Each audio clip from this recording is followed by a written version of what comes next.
अस्सलाम वालेकुम नाज़रीन इकराम, ये देखें, ये थोड़ा सा खाना है जो इसको एक वक्त में मिलता है। ये इतना थोड़ा सा खाना खाने के बाद देखें इसकी मोहब्बत का इजहार, इसका प्यार कैसे लोट पोट होती जाती है पाँव में, और इसी पर खुश है।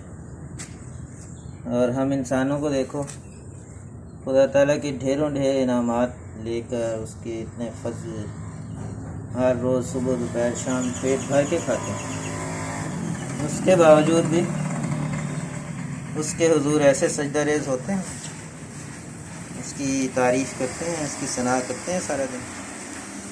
इसके पास जब भी आओ उसका यही सलूक होता है, जब भी देखो ऐसे ही कर दिए, पाँव में लोट पोट जाती है।